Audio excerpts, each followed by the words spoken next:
ਕਰਨ ਆਏ ਹੋ ਅੱਜ?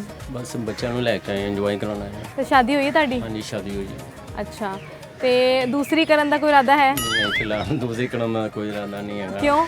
ਨਹੀਂ ਮਰਦਾਂ ਨੂੰ ਤੇ ਬੜਾ ਸ਼ੌਕ ਹੁੰਦਾ ਦੂਜੀ ਸ਼ਾਦੀ ਕਰਨ ਦਾ, ਉਹ ਕਹਿੰਦੇ ਨੇ ਸਾਡੀ ਪਹਿਲੀ ਨਹੀਂ ਹੋ ਰਹੀ, ਅਸੀਂ ਦੂਜੀ ਕਰ ਲਈਏ। ਨਹੀਂ ਸਾਡੇ ਇੱਕ ਹੀ ਸਹੀ ਹੈ, ਸਾਡੀ ਸਹੀ ਚੱਲਦੀ ਸਹੀ। ਹੈ। ਅੱਛਾ, ਤੇ ਕੁਝ ਦੱਸੋ ਆਪਣੀ ਵਾਈਫ ਬਾਰੇ। ਮੇਰੀ ਵਾਈਫ ਬਹੁਤ ਅੱਛੀ ਹੈ, ਖਾਣਾ ਛਾਣਾ ਜਨਾਨਾ ਕਾਫੀ ਬਿਹਤਰ ਬਣਾਉਂਦੀ ਹੈ। ਇਹ ਕੈਮਰਾ ਜ਼ਰਾ ਜ਼ੂਮ ਕਰੋ।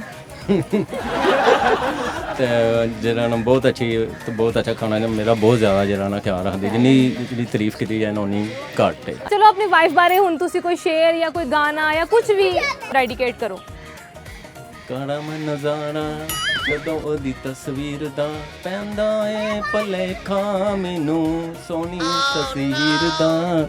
ਕਾੜਾ ਮੈਂ ਨਜ਼ਾਰਾ ਜਦੋਂ ਉਹਦੀ ਤਸਵੀਰ ਬੋਲਦੇ ਨੇ ਸੁਰ ਜਦੋਂ ਬੈਠੀ ਗੱਲਾਂ ਕਰਦੀ, ਉੱਥੇ ਫੁੱਲ ਖਿਰਦੇ ਜਿੱਥੇ ਪੈਰ ਟੜਦੀ, ਟੁੱਟਦੀ ਹੈ ਜਦੋਂ ਪੜ ਛਾਵੇਂ ਕਲੋ ਬਚ ਕੇ ਨੀਮਾ ਨੀਮਾ ਹਾਸਾ ਉਹਦਾ ਦਿਲ ਮੇਰਾ ਚੀਰਦਾ। ਕਰਮ ਨਜ਼ਾਰਾ ਜਦੋਂ ਉਹਦੀ ਤਸਵੀਰ ਦਾ ਪੈਂਦਾ ਏ ਭਲੇਖਾ ਮੈਨੂੰ ਸੋਹਣੀ ਤਸਵੀਰ ਦਾ।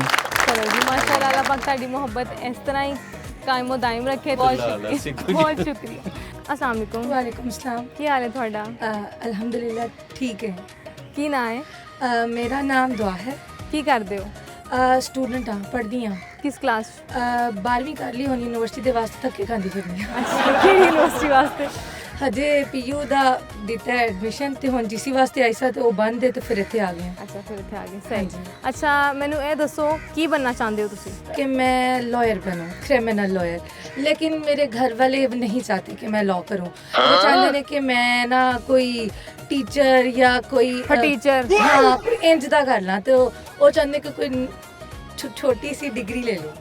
बस इस वजह से ਤੁਹਾਡਾ ਆਪਣਾ ਕੀ ਸ਼ੌਕ ਹੈ? मेरा शौक है कि मैं वकील बना। ਵਕੀਲ ਬਣਾ। हाँ। ਅੱਛਾ, बस ये कि ना पुलिस से चली जावा, नैब से चली जावा, कस्टम मतलब से ਤੈਨੂੰ चली जावा। ਪਾਵਰ ਚਾਹੀਦੀ ਹੈ? पावर ਸਿੰਪਲ ਇਜ਼ चाहिए। दैट। हाँ ਅੱਛਾ, पावर ਤੇ ਜੇ चाहिए। ਪਾਵਰ ਮਿਲ ਜਾਏ ਤਾਂ ਕੀ ਬਦਲेंगी? पाकिस्तान के कानून, क्योंकि पाकिस्तान के बहुत ज़्यादा कानून ऐसे ने ਜਿਹੜੇ ਇਸਲਾਮਿਕ ਬੇਸ ਤੇ ਨਹੀਂ ਨੇ।